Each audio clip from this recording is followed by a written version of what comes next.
Receba as informações e as notificações de vídeo do MEC se inscrevendo em nosso canal e ativando o sininho do YouTube. Assim você fica sempre atualizado com as novas postagens de conteúdo aqui do seu universo do mecânico.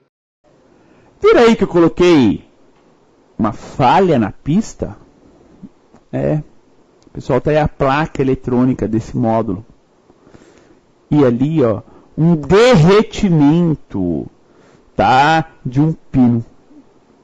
Ou seja, era um veículo que tinha um problema no sensor de oxigênio. O controle em PWM do aquecimento da sonda lambda estava derretido. Vou falar já mais sobre ele, tá? Tem mais fotos, inclusive. Falha na pista. Pode até parecer incomum, né? Para um carro tão novo, por exemplo. Mas podem ocorrer falhas na placa eletrônica da ECU. Como visto na foto. Uma abertura da trilha de ligação do aterramento do aquecimento da sonda 1. É verdade, pessoal. O veículo acusava o tempo todo sonda lambda 1, tá? Ela funcionava, só que ela era lenta. Funcionava, mas era lenta. Mesmo com uma sonda que já era nova, ou seja, já tinha sido trocada anteriormente, continuava indicando sonda 1 como falha. Ao analisar o sinal de resposta chegava para o módulo perfeitamente. Só que chegava lento, ou seja, a alteração de sinal era muito lenta. Aí sim que se chegou à conclusão de fazer mais análise no componente. Por quê? A luz anomalia acendia, mas não era de cara. Tinha que rodar com o carro um bom tempo, às vezes meia hora, 40 minutos, para aí sim indicar a luz de anomalia no painel. E o defeito era na ECU. Então vamos ver aqui uma outra foto, né, mostrando em detalhe, tá, um pouquinho aí dessa falha na pista, tá? O que nós vemos aí, ó? Dá para enxergar ali entre os pinos, tá? Algo que escorreu, que chegou ali a dar um mau contato, tá? E do outro lado da placa estava a trinca. O que aconteceu, pessoal? Foi inserido um sinal elétrico errado em algum lugar. Essa trilha, ela não levantou por si só. Ou seja, um defeito do módulo, eu acho pouco provável. Com certeza foi alguma inserção de sinal errado. Fizeram algum teste que danificou o comando PWM, tá, da ECU. Ó, eu vou mostrar outra foto novamente, tá, que dá para ver ali, ó, tá, levantado mais ainda, tá, a plaquinha. O que acontecia? Onde que era o problema? Então vamos lá, ó. Comando PWM. Como o comando desse aterramento da sonda é feito em PWM, né, um pulso modulado negativo, alguma sobrecarga causou a abertura da ligação delicada da placa eletrônica. Nesse caso, como foi só uma abertura, né, na placa, não queimou um componente, né, levantou e abriu um circuito do PWM, foi possível reparo. Tá? Ou seja, uma solda simples solucionou o problema. Mas há casos que não soluciona, né? Só trocando a unidade. Nesse caso, foi possível. E para quem nunca viu esse comando PWM de aquecimento da sonda lambda, pessoal, a hora que aparece um carro desses, não só Passat, carros mais novos, Golf, Jetta, tá? Você vê o comando do aterramento da sonda, ele não é constante. Ele é impulso modulado negativo, tá? Ou seja, se você ir com uma canetinha de polaridade, vai ficar o quê? Vai ficar alternando em neutro, negativo, tá? Em velocidades diferentes. Tá?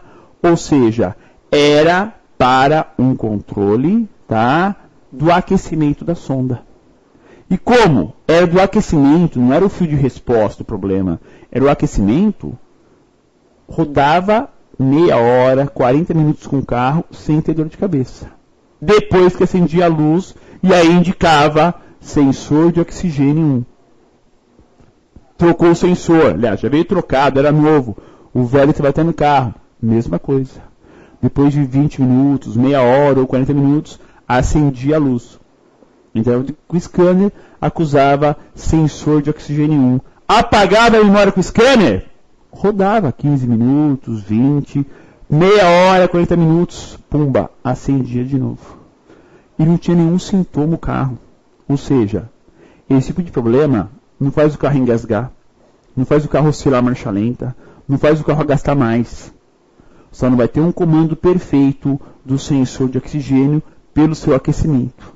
Ele fica mais lento a resposta por não estar aquecido corretamente. Tá? Então, comece a analisar os defeitos de uma forma diferente de enxergar. Ou seja, ângulos diferentes para se enxergar o defeito do carro. Ok? Aqui, a luz EPC no painel desse carro. O que é EPC? Electronic Power Control. Então, essa linha tem no painel, tá, a lâmpada EPC. As ligações com painel de instrumentos e rede de bordo é feito pelos pinos. Vamos aprender mais essa nomenclatura agora. Ó. T94/67 e T94/68.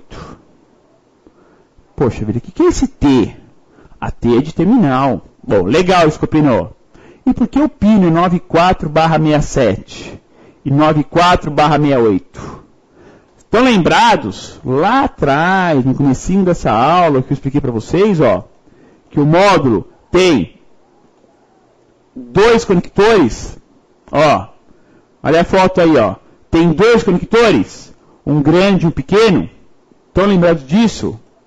Que o grande é de 94 pinos e o pequeno é de 60? Estão lembrados disso? Por isso que o conector, tá? Voltando agora para o slide atual, ó. É o T94/67 e o 94/68. Ou seja, é o terminal grande de 94 pinos, o pino 67 e o pino 68, desse grande de 94, são, respectivamente, os pinos da rede CAN. CAN alta e CAN baixa. Assim, não é um fio comandando no painel, e sim uma ligação em rede. São 2 fios unilaterais, ou seja, eles mandam informação e recebem, mandam e recebem.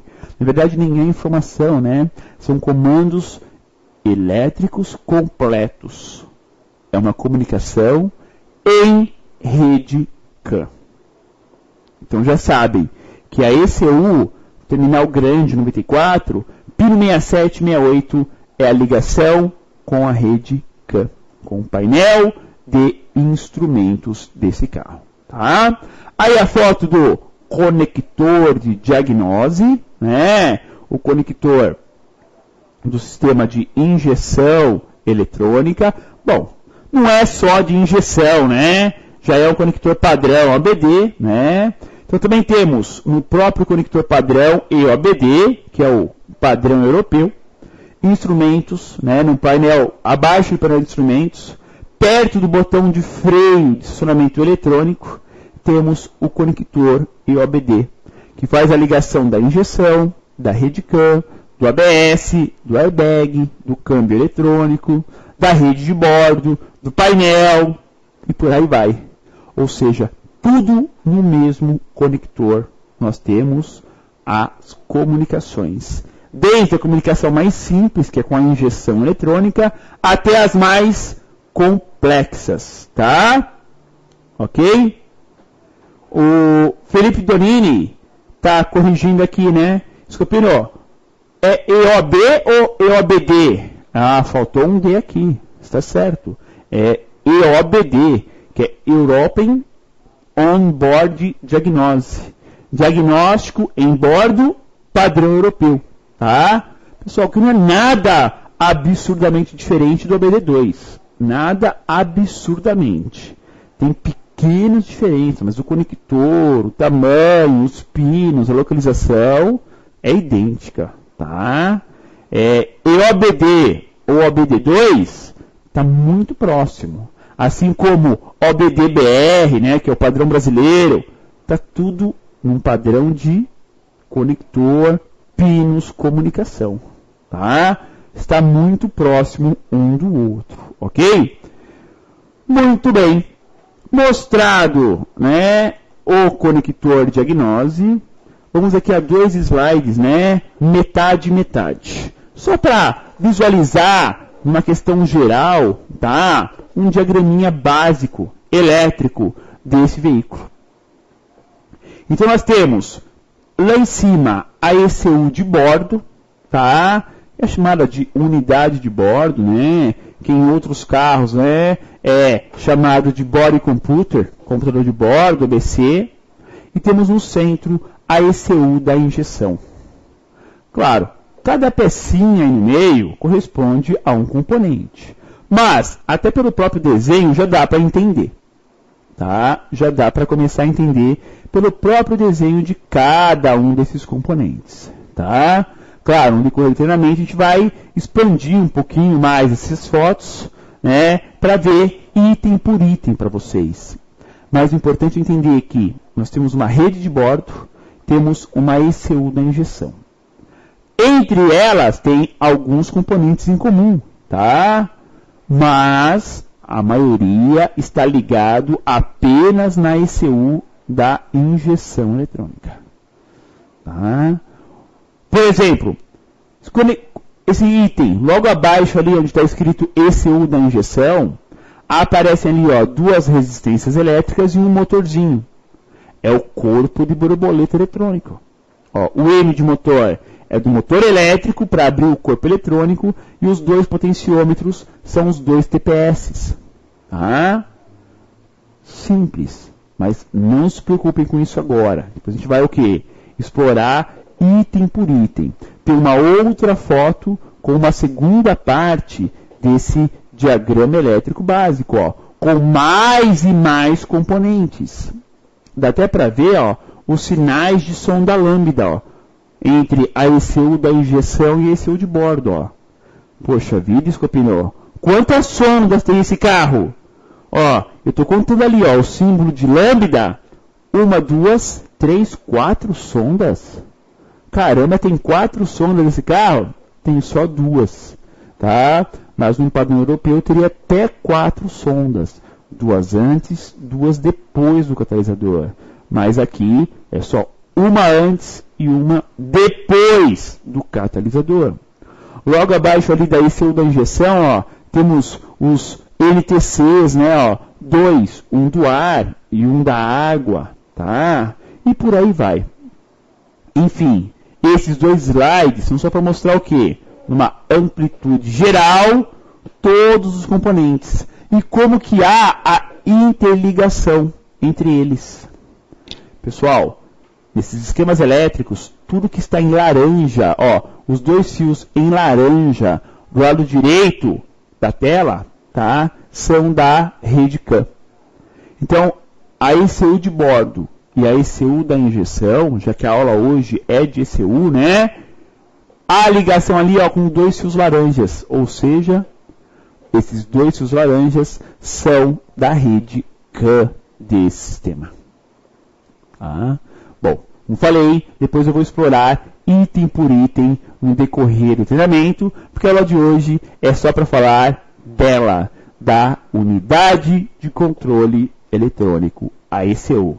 Vocês viram as funções, o que ela comanda, uma prévia de comunicação, de esquemas, conector de diagnose, tá? O localzinho que ela fica, e até uma falha, né, no controle do aterramento, do aquecimento da sonda lambda. Então tá aí uma aula bem rica de informação para todos vocês. Vamos à telinha. A mais uma dica. A localização do módulo de injeção é de difícil acesso. Devemos desmontar as capas frontais, suportes próximos, para deslocar a unidade e retirá-la de seu suporte. Belezinha? Vamos aqui à nossa perguntinha da aula. É comum apresentar falhas na ECU nesse sistema? Não, né? Não é uma coisa comum. Mas podemos sim ter falhas causadas por testes incorretos no circuito eletrônico da ECU, como vocês viram o exemplo nesta aula. Ok? Vamos lá ao nosso plantão de dúvidas ao vivo. Eduardo Pereira perguntou: professor, sendo essa injeção exclusivamente a gasolina, é indicada aquela gasolina especial ou aditivada comum já é suficiente? Como é um motor de alto torque, injeção direta, esta é a recomendada para esse carro. Ou seja, aquelas gasolinas, né, especiais que alguns chamam de pódio, outros, né, de V-Power. Ou seja, as tops com uma alta octanagem, né, são melhores, vão dar um maior rendimento nesse tipo de motor. Ainda mais que a injeção é direta, tá? Ou seja, melhora ainda mais o funcionamento, tá ok? Valquírio Maia Neto está perguntando: olá, Escopino, por que 2 sensores de detonação? Tem tudo a ver com combustível. Como a injeção é indireta, tá? E podemos ter gasolina de baixa octanagem, qual é a grande tendência? O motor detonar, bater pino. Isso é prejudicial, né? Portanto, 2 sensores ficam ali entre os cilindros, né? 1 e 2. E entre o 3 e o 4, você vai ter o quê? Um controle melhor da detonação, tá? Antônio Mendes Dutra: professor Escopino, pois os sistemas recebem os sinais do ABS, do câmbio, são simultâneos, com a mesma resposta, na mesma magnitude? A comunicação é idêntica. Agora, como isso é jogado na rede, é que é especial. Ou seja, na rede CAN, as comunicações são idênticas, tá? Ou seja, é como se cada módulo do carro, tá? Painel, o módulo de bordo, injeção, ABS, tá? Eles têm dentro um conversor. É nessa linha do conversor que vai ter a rede. Ou seja, o sinal que vai para a rede CAN, ele é padronizado. Por quê? Tem que priorizar informações vitais, tem que avisar que está mandando informação, tem que pedir a resposta que a informação foi recebida, tá? E por aí vai. Por isso se chama rede CAN Bus, como se fosse um ônibus, né? Vai e volta a informação. Felipe Donini: professor, esse carro então deve ser muito econômico, mesmo sendo grande, com motor potente? Relativamente bem econômico. Para o tamanho e porte do carro, sim. Por quê? Com a injeção estratificada, você consegue arrancar mais potência do motor. Tá? O Danilo da MacCar perguntou algo parecido. Ao injetar na fase de compressão ou também na de combustão, mesmo sendo em partes, o carro fica menos econômico por injetar assim diferente? Não, ao contrário. É como se eu tivesse o quê? Uma mistura melhor ainda. Pessoal, o grande segredo, tá, do motor de combustão interna é o quê? A mistura. Quanto melhor eu misturar o ar e a gasolina, quanto mais homogênea for essa mistura, melhor vai ser a combustão. Tá? Eu costumo comparar, sabe massa Durepox? Pega lá a massinha cinza e a massinha branca, né, se não me engano, né? Você mistura. Enquanto não ficar uma cor única, não fica legal. Por quê? Tem que misturar as duas massas. Aqui é algo parecido. No motor dos carros, em geral, é algo parecido. Quanto mais eu misturar as moléculas do oxigênio com o do combustível, melhor vai ser a combustão. Se eu injeto o combustível de forma estratificada em partes, ou seja, um pouquinho na compressão, um pouquinho na hora que vai dar a vela, a ignição, eu vou ter o quê? Um poder de combustão maior. Como assim um poder maior? Vai sobrar menos oxigênio, vai sobrar menos combustível, ou seja, praticamente nada após a queima. É o que eu chamo de extrair o máximo de potência daquela mistura. Esse é o estratificado, tá? Rodrigo Roberto dos Santos perguntou: professor, eu entendi direito? Ou essa central interna do carro é uma caixa de fusível e relé só para a unidade de comando eletrônico? Não, é uma unidade elétrica que alimenta as outras unidades, tá? Aí sim encaixaria melhor. Danilo da McCar: professor, esses bicos são encaixados um por um ou os 4 de uma vez só na flauta? Isso é, se tiver flauta. Tem flauta sim, tá? Tem uma flauta de aço inox, uma ligação mecânica até a bomba mecânica, tá? Vamos ver na aula da semana que vem, sistema de combustível. Tem bomba elétrica no tanque? Tem, tá? Manda um combustível. Tem uma bomba mecânica lá no motor, essa que vai aumentar a pressão para 10 bar, tá? A pressão de trabalho da linha de alta é até 10 bar. Pode variar um pouco, mas vamos explicar isso no decorrer das aulas. Belezinha? Ficamos por aqui. Obrigado por nos acompanhar em mais uma aula do Passat FSI. Semana que vem, sistema de combustível. E que para quem acompanha as aulas ao vivo, aula de amanhã, imperdível. Aula de amanhã, até sorteios teremos. Um abraço a todos e até o nosso próximo encontro.